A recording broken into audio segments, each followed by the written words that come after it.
Genetic testing clarifies risk, and knowing your risk allows you to take the steps you need to protect your health.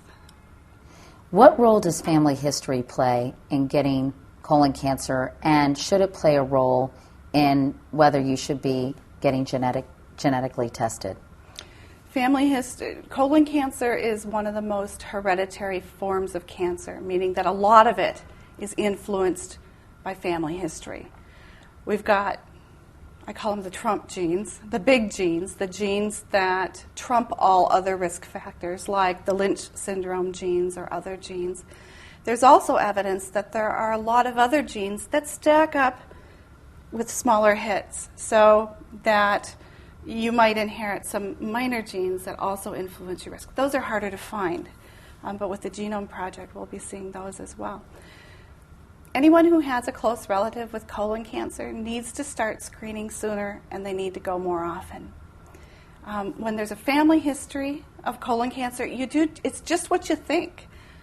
You start sooner, you go more often, and you use better tests or use the best available tests. That's the safest thing to do. 75% of colon cancer cases do not involve a family history, though.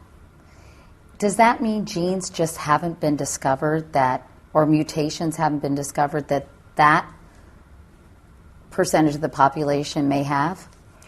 There may be genes, there may be undiscovered genes. There may be genes that interact with our environment in different ways in different people. But most cancer does occur by chance. Cancer is caused by an accumulation of genetic damage in several genes over time. And some of that, honestly, just happens by chance. Can a family history begin with one person? In other words, do you necessarily have to trace it all the way back to your ancestors, or could one person be the beginning of a family history? One person can be the beginning of a family history. Most Lynch syndrome genes appear to have been passed down through the generations. There are not very many reports of it starting new. Other colon cancer genes frequently start new. The other more common colon cancer gene starts new in people about one fourth of the time. Like my husband. It could be, depending right? on what he had. Yes. Yeah. You talked about how it increases your chances if you have Lynch syndrome of being diagnosed with colon cancer during your lifetime. But is this cancer more the diagnosis, the average age of diagnosis for people with Lynch syndrome is 45? So, interesting question about the cancer being aggressive. Here, let me tell you about the features of Lynch syndrome cancers. They tend to occur at earlier ages. The polyps progress more quickly to colon cancers.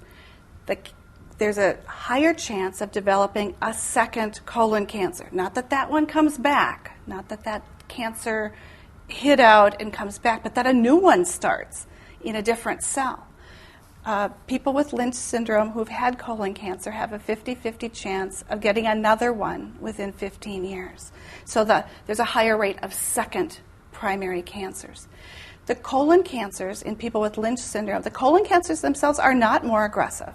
In fact, there's something about the problem, the underlying problem, that it appears actually gives these tumors a better prognosis when matched to stage by stage to non-Lynch syndrome tumors. What is the beauty of being tested for Lynch syndrome for the people who do test positive?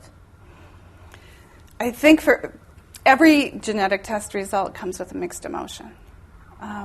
For people who test positive, there can be satisfaction in knowing what it is I have, what I'm dealing with, and knowing what my action steps are going to be to protect my health.